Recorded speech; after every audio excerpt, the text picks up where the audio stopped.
কিচ্ছু না।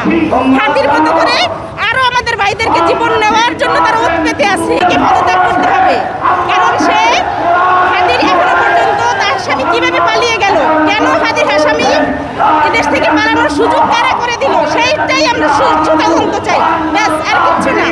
আমরা চাই যাতে হাতির সুষ্ঠু বিচার হোক। যদি হাতির বিচার না হয় এই বাংলার মাটিতে, তাহলে আরো হাতি মৃত্যুর মুখে ঢলে পড়তে হবে। আমরা এখনো আশঙ্কিত যে আমাদের যারা জুলাই যোদ্ধা ছিল তাদের প্রত্যেককে এরকম টার্গেটে রাখা হয়েছে এবং এক এক করে হাতির মতো করে। করোনা বা যে কোনো ভাইরাসের এগেইনস্টে ফাইট মানি ব্যাকট্রলের লেফট রাইট। আরো আমাদের ভাইদেরকে জীবন নেওয়ার জন্য তারা ওত পেতে আছে।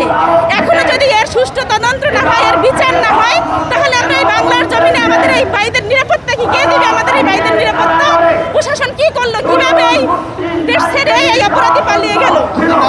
আমরা সাধারণ মানুষ, আমরা কোনো আন্দোলন কি? এখানে তো এক ভাইয়ের জন্য বোন আজকে এখানে আসছে তার বিচার চাওয়ার জন্য, শুধুমাত্র, আর কিচ্ছু না। কেন আমার ভাইকে মৃত্যুর কোলে আজকে ঢলে পড়তে হলো? কেন আমার ভাইয়ের আসামি ভারতে পালিয়ে গেল? কেন আমার ভাইয়ের আসামিকে বাংলাদেশ পালিয়ে যেতে সাহায্য করলো? এক কথা, যেটা যদি বাংলাদেশের এর পিছনে যদি কেউ না থাকতো, তাহলে কোনোভাবেই এই অপরাধী পালিয়ে যেতে পারতো না। এবং এই ভারতের যত দূতাবাস আছে, ভারতের বিরুদ্ধে কথা, সোজা কথা, আমাদের যুদ্ধ। ভারত আমাদের শত্রু, সবসময় আমাদের শত্রু, এরা কখনো আমাদের বন্ধু হবে না। আমরা চাই এই ভারত থেকে এই আসামিদেরকে ধরে, এবং এই যে পতিত সরকার, স্বৈরাচারী সরকার হাসিনার যে ষড়যন্ত্র, এই ষড়যন্ত্রের জাল ভাঙতে হবে। আমরা এই ষড়যন্ত্রের জাল থেকে বিচ্ছিন্ন হয়ে নতুন একটা দেশ করতে চাই। এই দেশে কোনো সাম্রাজ্যবাদী থাকবে না, কোনো স্বৈর শাসন আর যাতে না হয়। সোজা কথা, স্বৈর শাসন আমরা আর চাই না।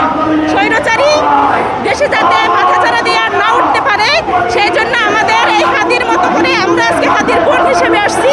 হাতি আমাদের ভাই, আমরা চাই হাতির সুষ্ঠু বিচার হোক। সুষ্ঠু বিচারের মাধ্যমে এই দেশের থেকে আর একটা ভাইয়ের মরণ যাতে না যায়, একটা ভাইয়ের জীবন যাতে না দিতে হয় এই বাংলার জমিনে, আমরা সেই প্রত্যাশা করছি। আপনাদের কাছে, আমরা সাংবাদিক ভাইদের কাছে